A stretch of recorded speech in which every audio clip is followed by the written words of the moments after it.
នៅក្នុងថ្ងៃនេះផងដែរគឺថាខ្ញុំនឹងមកលេង server មួយជា server Battle Survival SMP ហើយខ្ញុំចាប់ផ្ដើមជីវិតថ្មីនៅក្នុង server ដែរដឹងថាតើជីវិតខ្ញុំទៅជាយ៉ាងណាក្នុង server នេះអ្នកគ្នាក៏ផ្លេចតាមដានជាមួយនឹងខ្ញុំទាំងអស់គ្នាឥឡូវខ្ញុំបានដល់ spawn ហើយកំណត់ខ្ញុំនឹងធ្វើធ្វើអីទេមក spawn នេះនឹងទៅយ៉ាងឥឡូវនឹងគឺជាប់ server នឹងស្អីគេខ្លះទេ OTP មានយូរមាន CGI មានស្អីគេខ្លះទេហើយមកអញមកខ្លួនឯងបានខ្ញុំទៅយល់ច្រើនខ្ញុំជួយយល់ទេនេះណាកន្លែង OTP ខ្ញុំ OTP មកខ្ញុំនេះឡើយខ្ញុំ OTP មានឃើញ NPC ចឹងបាញ់ញ៉ៃច្រើនណាសារ OTP ទៅមកទៅយ៉ាឥឡូវចាំតាមខ្ញុំយក OTP ដល់ពេលខ្ញុំ OTP ហើយខ្ញុំមានក៏ច្រើនទេខ្ញុំក៏បានស្លាកគៀនហើយមាញ់ឈើដើម្បីຕົកជើងទៅធ្វើផ្ទះហ្នឹងហើយຕົកធ្វើផ្ទះហើយក៏ប្រឡងខ្ញុំលេងថ្ងៃហ្នឹងក៏ខ្ញុំមានបងធំមួយទេខ្ញុំថាខ្ញុំធ្វើផ្ទះច្រឡំធ្វើកន្លែងធ្វើផ្ទះមិនធ្វើផ្ទះនេះវាណាធ្វើផ្ទះយូរ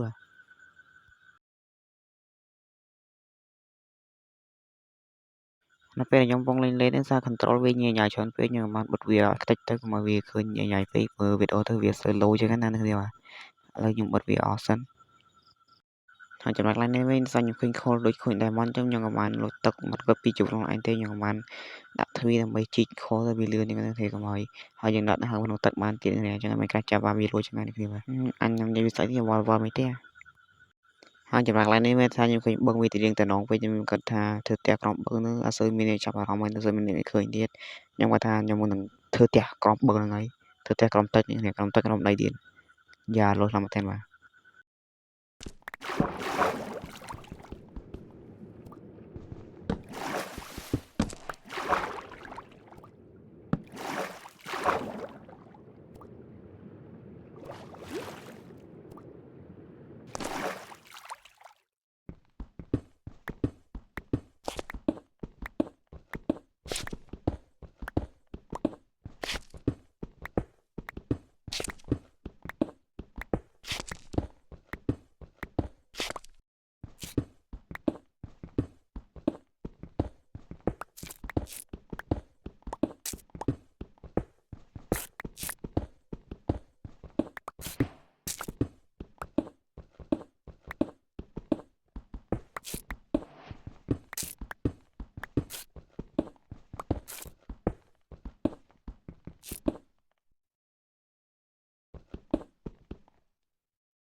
អរគុណអ្នកនាងសម្រាប់ការមើលហើយថ្ងៃវីដេអូមានប៉ុណ្ណឹងទេបើសិនជាអ្នកចង់លេង server នឹង IP នឹងបងខ្ញុំខ្ញុំដាក់នៅក្រោម description